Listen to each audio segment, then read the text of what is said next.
ਵਾਹਿਗੁਰੂ ਜੀ ਕਾ ਖਾਲਸਾ ਵਾਹਿਗੁਰੂ ਜੀ ਕੀ ਫਤਿਹ ਜੀ। ਅੱਜ ਦੀ ਵਿਚਾਰ ਦਾ ਵਿਸ਼ਾ ਸੰਗਤ ਜੀ ਹੈ ਦੁੱਖ। ਸੰਗਤ ਜੀ, ਬੰਦਾ ਕਿਧਰੇ ਵੀ ਰਹਿੰਦਾ ਹੋਵੇ, ਕਿਸੇ ਵੀ ਧਰਮ ਨੂੰ ਮੰਨਦਾ ਹੋਵੇ ਜਾਂ ਕਿਸੇ ਵੀ ਅਵਤਾਰ ਜਾਂ ਪੈਗੰਬਰ ਨੂੰ ਮੰਨਦਾ ਹੋਵੇ, ਉਹ ਦੁੱਖਾਂ ਤੋਂ ਛੁਟਕਾਰਾ ਚਾਹੁੰਦਾ ਹੈ, ਪਰ ਇਹ ਕਦੇ ਹੋ ਨਹੀਂ ਸਕਦਾ। ਬੰਦੇ ਦੇ ਜੀਵਨ ਦੇ ਵਿੱਚ ਦੁੱਖ ਨਾ ਆਉਣ, ਇਹ ਨਹੀਂ ਹੋ ਸਕਦਾ। ਪਰ ਬੰਦਾ ਦੁੱਖਾਂ ਨੂੰ ਚੰਗਾ ਨਹੀਂ ਸਮਝਦਾ। ਇੱਕ ਆਮ ਬੰਦੇ ਅਤੇ ਗੁਰਮੁਖ ਦੇ ਵਿੱਚ ਸਿਰਫ ਇੰਨਾ ਹੀ ਫਾਸਲਾ ਹੁੰਦਾ ਹੈ। ਗੁਰਮੁਖ ਕੇਵਲ ਕੁਝ ਚੀਜ਼ਾਂ ਨੂੰ ਹੀ ਨਹੀਂ, ਸਾਰੀਆਂ ਚੀਜ਼ਾਂ ਨੂੰ ਕਬੂਲ ਕਰਦਾ ਹੈ।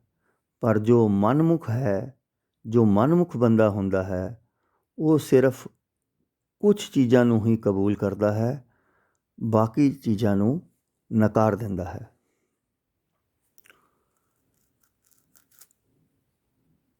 ਪਰ ਸੰਗਤ ਜੀ, ਗੁਰੂ ਨਾਨਕ ਸਾਹਿਬ ਜੀ ਦੇ ਬਚਨ ਹਨ ਕਿ ਬੰਦਿਆ, ਜੇਕਰ ਤੈਨੂੰ ਸੁੱਖ ਚਾਹੀਦਾ ਹੈ ਤਾਂ ਤੈਨੂੰ ਦੁੱਖ ਵੀ ਕਬੂਲਣਾ ਪਏਗਾ। ਗੁਰੂ ਜੀ ਤਾਂ ਇੱਥੋਂ ਤੱਕ ਵੀ ਸਮਝਾਉਂਦੇ ਨੇ ਕਿ ਦੁੱਖ ਭਲਾ ਹੈ, ਦੁੱਖ ਚੰਗਾ ਹੈ, ਦੁੱਖ ਤੁਹਾਨੂੰ ਸਵਾਰਦਾ ਹੈ, ਯਾਨੀ ਦੁੱਖ ਸਮਝੋ ਤੁਹਾਨੂੰ ਨਿਖਾਰ ਦਿੰਦਾ ਹੈ। ਕਹਿੰਦੇ ਨੇ ਜਦੋਂ ਬੰਦੇ ਦੇ ਜੀਵਨ ਦੇ ਵਿੱਚ ਦੁੱਖ ਆਉਂਦਾ ਹੈ ਤਾਂ ਸਾਡੇ ਕੋਲ ਸਿਰਫ ਦੋ ਹੀ ਰਸਤੇ ਹੁੰਦੇ ਨੇ। ਜਾਂ ਤਾਂ ਅਸੀਂ ਦੁੱਖ ਆਉਣ 'ਤੇ ਅਸੀਂ ਆਪਣੇ ਜੀਵਨ ਨੂੰ ਜਾਂ ਆਪਣੇ ਆਪ ਨੂੰ ਅਸਤ ਵਿਅਸਤ ਕਰ ਲਾਂਗੇ, ਜਾਂ ਫਿਰ ਅਸੀਂ ਉਸੇ ਹੀ ਦੁੱਖ ਨੂੰ ਵਰਤ ਕੇ ਇੱਕ ਬਿਹਤਰ ਇਨਸਾਨ ਬਣ ਜਾਵਾਂਗੇ। ਜਾਂ ਇੰਝ ਕਹਿ ਲਓ ਕਿ ਜਾਂ ਤਾਂ ਅਸੀਂ ਦੁੱਖ ਆਉਣ 'ਤੇ ਟੁੱਟ ਜਾਵਾਂਗੇ ਜਾਂ ਇੱਕ ਸਮਝਦਾਰ ਇਨਸਾਨ ਬਣ ਜਾਵਾਂਗੇ। ਜਿੰਨਾ ਬੰਦਾ ਦੁੱਖਾਂ ਦੇ ਵਿੱਚ ਸਮਝਦਾਰ ਬਣਦਾ ਹੈ, ਕਿਸੇ ਤਰ੍ਹਾਂ ਦੀ ਵਿੱਦਿਆ ਜਾਂ ਕਿਸੇ ਤਰ੍ਹਾਂ ਦੇ ਗਿਆਨ ਨੂੰ ਲੈ ਕੇ ਵੀ ਉਹ ਸਮਝਦਾਰ ਨਹੀਂ ਬਣ ਸਕਦਾ। ਇੱਥੇ ਪਾਤਸ਼ਾਹ ਕਹਿੰਦੇ ਨੇ, ਦੁੱਖ ਦਾਰੂ ਸੁੱਖ ਰੋਗ ਪਿਆ, ਯਾਨੀ ਦੁੱਖ ਕਈ ਵਾਰ ਦਾਰੂ ਬਣ ਜਾਂਦਾ ਹੈ, ਇੱਕ ਦਵਾ ਬਣ ਜਾਂਦਾ ਹੈ। ਭਾਵ ਜੇਕਰ ਅਸੀਂ ਦੁੱਖ ਨੂੰ ਕਬੂਲ ਲੈਂਦੇ ਹਾਂ ਤਾਂ ਦੁੱਖ ਜੋ ਹੈ ਦਵਾ ਦਾ ਕੰਮ ਕਰਦਾ ਹੈ।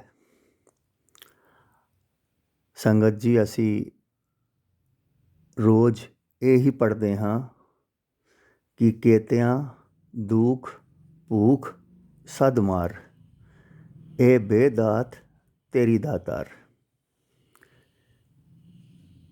ਯਾਨੀ ਬਾਣੀ ਕਹਿੰਦੀ ਹੈ ਕਿ ਸੁੱਖ ਹੀ ਇਕੱਲੀ ਦਾਤ ਨਹੀਂ ਹੈ, ਦੁੱਖ ਵੀ ਇੱਕ ਦਾਤ ਹੈ। ਸੰਗਤ ਜੀ, ਇਹ ਦੁੱਖ ਦਾ ਜੋ ਵਿਸ਼ਾ ਅੱਜ ਅਸੀਂ ਵਿਚਾਰ ਰਹੇ ਹਾਂ, ਸਾਨੂੰ ਚੰਗੀ ਤਰ੍ਹਾਂ ਸਮਝ ਆ ਜਾਏ। ਇੱਕ ਛੋਟੀ ਜਿਹੀ ਘਟਨਾ ਦਾ ਜ਼ਿਕਰ ਇੱਥੇ ਕਰਦੇ ਹਾਂ। ਮਿਡਲ ਦੇ ਅੰਦਰ ਇੱਕ ਬਹੁਤ ਪਿਆਰਾ ਸ਼ਹਿਰ ਸੀ। ਉਸ ਸ਼ਹਿਰ ਦੇ ਵਿੱਚ ਇੱਕ ਬਹੁਤ ਹੀ ਸੁੰਦਰ ਇੱਕ ਮਿਊਜ਼ੀਅਮ ਸੀ। ਉਸ ਮਿਊਜ਼ੀਅਮ ਦੇ ਵਿੱਚ ਇੱਕ ਸੰਗਮਰਮਰ ਦੇ ਪੱਥਰ ਦੀ ਇੱਕ ਸੁੰਦਰ ਮੂਰਤੀ ਸੀ, ਜਿਸ ਦੀ ਦੂਰ ਦੂਰ ਤੱਕ ਚਰਚਾ ਸੀ। ਲੱਖਾਂ ਲੋਕ ਉਸ ਮੂਰਤੀ ਨੂੰ ਵੇਖਣ ਲਈ ਆਉਂਦੇ ਸੀ। ਪੂਰੇ ਮਿਊਜ਼ੀਅਮ ਦੇ ਹਾਲ ਦੇ ਵਿੱਚ ਵੀ ਇੱਕ ਬਹੁਤ ਸੁੰਦਰ ਸੰਗਮਰਮਰ ਦੇ ਪੱਥਰ ਦਾ ਇੱਕ ਫਰਸ਼ ਸੀ, ਜੋ ਬਹੁਤ ਖੂਬਸੂਰਤ ਸੀ। ਇੱਕ ਰਾਤ ਉਹ ਜਿਹੜੀ ਸੰਗਮਰਮਰ ਦੀ ਜਿਹੜੀ ਮੂਰਤੀ ਸੀ ਅਤੇ ਜੋ ਸੰਗਮਰਮਰ ਦਾ ਬਣਿਆ ਹੋਇਆ ਉਸ ਮੂਰਤੀ ਦੇ ਨੀਚੇ ਜੋ ਫਰਸ਼ ਸੀ, ਜੋ ਸੰਗਮਰਮਰ ਦੀਆਂ ਟਾਈਲਾਂ ਸੀ, ਉਹ ਟਾਈਲਾਂ ਉਸ ਮੂਰਤੀ ਦੇ ਨਾਲ ਆਪਸ ਵਿੱਚ ਗੱਲਬਾਤ ਕਰਦੀਆਂ ਨੇ। ਉਹ ਟਾਈਲਾਂ ਉਸ ਮੂਰਤੀ ਨੂੰ ਕਹਿੰਦੀਆਂ ਨੇ ਕਿ ਜਦੋਂ ਸਾਨੂੰ ਇੱਥੇ ਲਿਆਂਦਾ ਗਿਆ, ਅਸੀਂ ਦੋਨੋਂ ਇੱਕੋ ਸ਼ਹਿਰ ਦੇ ਵਿੱਚੋਂ ਇੱਥੇ ਆਏ ਸੀ। ਸਾਨੂੰ ਇੱਕ ਹੀ ਪੱਥਰ ਦੀ ਖਾਨ ਵਿੱਚੋਂ ਕੱਢਿਆ ਗਿਆ ਸੀ। ਇੱਕ ਹੀ ਟਰਾਲੀ ਦੇ ਵਿੱਚ ਬੈਠ ਕੇ ਅਸੀਂ ਇੱਥੇ ਆਏ ਸੀ। ਇੱਕੋ ਜਿਹਾ ਹੀ ਸਾਡਾ ਦੋਨਾਂ ਦਾ ਆਕਾਰ ਸੀ।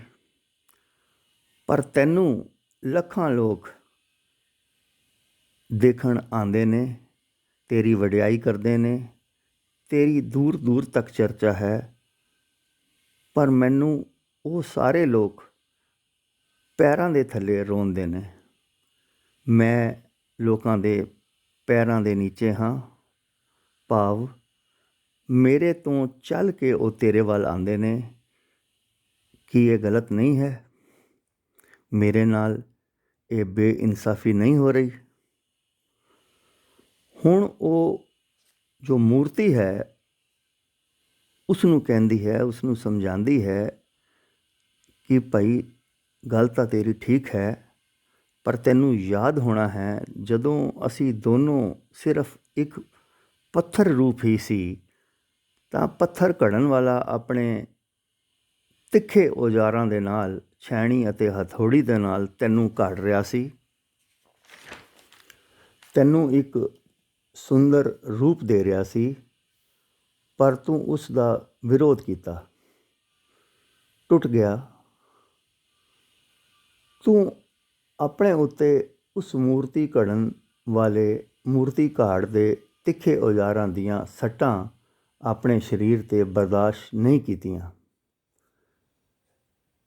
ਫਿਰ ਉਸ ਮੂਰਤੀਕਾਰ ਨੇ ਤੈਨੂੰ ਫਰਸ਼ 'ਤੇ ਲਗਾ ਦਿੱਤਾ ਅਤੇ ਮੈਨੂੰ ਚੁੱਕ ਲਿਆ। ਫਿਰ ਉਹ ਮੈਨੂੰ ਘੜਨ ਲੱਗ ਗਿਆ, ਪਰ ਮੈਂ ਉਸ ਦਾ ਵਿਰੋਧ ਨਹੀਂ ਕੀਤਾ।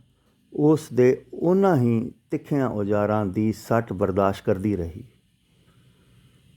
ਉਸ ਮੂਰਤੀਕਾਰ ਨੇ ਮੈਨੂੰ ਆਪਣੇ ਤੇਜ਼ ਔਜ਼ਾਰਾਂ ਦੇ ਨਾਲ ਪੂਰੀ ਤਰ੍ਹਾਂ ਛਿੱਲ ਦਿੱਤਾ। ਮੈਂ ਉਸ ਦੀ ਉਸ ਵਕਤ ਸਾਰੀ ਦਰਦ ਅਤੇ ਸਾਰੀ ਪੀੜਾ ਸਹੀ। ਫਿਰ ਉਸ ਸਾਰੇ ਦਰਦ ਦੇ ਵਿੱਚੋਂ ਮੈਨੂੰ ਇੱਕ ਸੁੰਦਰ ਆਕਾਰ ਮਿਲ ਗਿਆ। ਸਿਰਫ ਐਸੇ ਕਰਕੇ ਅੱਜ ਮੈਂ ਇੱਥੇ ਹਾਂ ਅਤੇ ਤੂੰ ਫਰਸ਼ 'ਤੇ ਹੈ।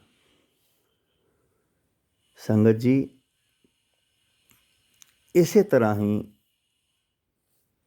ਜੀਵਨ ਵੀ ਸਾਨੂੰ ਬੜੇ ਦੁੱਖ ਦਿੰਦਾ ਹੈ, ਬੜੀਆਂ ਤਕਲੀਫਾਂ ਦਿੰਦਾ ਹੈ।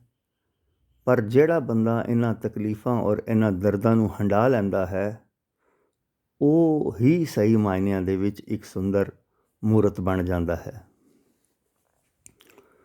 ਗੁਰੂ ਸਾਹਿਬ ਵੀ ਇਹੀ ਕਹਿੰਦੇ ਨੇ ਕਿ ਦੁੱਖ ਕੀ ਹੈ? ਜਿਸ ਤੁਸੀਂ ਦੁੱਖ ਨੂੰ ਕਬੂਲ ਲੈਂਦੇ ਹੋ ਤਾਂ ਦੁੱਖ ਤੁਹਾਨੂੰ ਨਿਖਾਰ ਦਿੰਦਾ ਹੈ, ਇੱਕ ਨਵਾਂ ਤੁਹਾਨੂੰ ਰੂਪ ਮਿਲ ਜਾਂਦਾ ਹੈ। ਸੰਗਤ ਜੀ, ਅੱਜ ਦਾ ਸਮਾਂ ਵੀ ਕੁਝ ਇਸੇ ਤਰ੍ਹਾਂ ਹੀ ਚੱਲ ਰਿਹਾ ਹੈ। ਪੂਰੀ ਦੁਨੀਆ ਦੇ ਵਿੱਚ ਇੱਕ ਡਰਾਉਣ ਵਾਲਾ, ਇੱਕ ਦੁੱਖ ਦੇ ਨਾਲ ਭਰਿਆ ਹੋਇਆ ਵਾਤਾਵਰਣ, ਇੱਕ ਐਸਾ ਮਾਹੌਲ ਪਸਰਿਆ ਹੋਇਆ ਹੈ। ਇਹ ਸਾਡਾ ਇਮਤਿਹਾਨ ਹੈ। ਇਸ ਨੂੰ ਵੀ ਅਸੀਂ ਕਬੂਲਣਾ ਹੈ, ਬਰਦਾਸ਼ਤ ਕਰਨਾ ਹੈ। ਚੰਗੀ ਸਵੇਰ ਜ਼ਰੂਰ ਹੋਏਗੀ, ਚੰਗਾ ਸਮਾਂ ਜ਼ਰੂਰ ਆਏਗਾ। ਬਾਣੀ ਵੀ ਸਾਨੂੰ ਇਹ ਹੀ ਸਮਝਾ ਰਹੀ ਹੈ ਕਿ ਦੁੱਖ ਦਾਰੂ ਸੁਖ ਰੋਗ ਪਿਆ, ਜਾ ਸੁਖ ਤਾਮ ਨਾ ਹੋਈ। ਕੇਤਿਆਂ ਦੁੱਖ ਭੂਖ ਸਦ ਮਾਰ, ਇਹ ਬੇਦਾਤ ਤੇਰੀ ਦਾਤਾਰ। ਸੋ ਅੱਜ ਦੀ ਵਿਚਾਰ ਤੋਂ ਇਹ ਸਾਹਮਣੇ ਨਿਕਲ ਕੇ ਆਉਂਦਾ ਹੈ ਕਿ ਅਸੀਂ ਦੋ ਤਰ੍ਹਾਂ ਦੇ ਨਾਲ ਅਸੀਂ ਦੁੱਖ ਨੂੰ ਵਰਤ ਸਕਦੇ ਹਾਂ। ਜਾਂ ਤਾਂ ਦੁੱਖ ਆਏ ਤੇ ਅਸੀਂ ਟੁੱਟ ਜਾਈਏ, ਜਾਂ ਫਿਰ ਉਸ ਦੁੱਖ ਭਰੀਆਂ ਪਰਿਸਥਿਤੀਆਂ ਨੂੰ ਕਬੂਲ ਕਰਕੇ ਹੰਡਾਉਣ ਲੱਗ ਜਾਈਏ। ਸਾਨੂੰ ਸੰਗਤ ਜੀ ਹੰਡਾਉਣਾ ਤਾਂ ਪਏਗਾ ਹੀ ਪਏਗਾ, ਸਾਨੂੰ ਘੜਨਾ ਤੇ ਜ਼ਰੂਰ ਹੀ ਪਏਗਾ।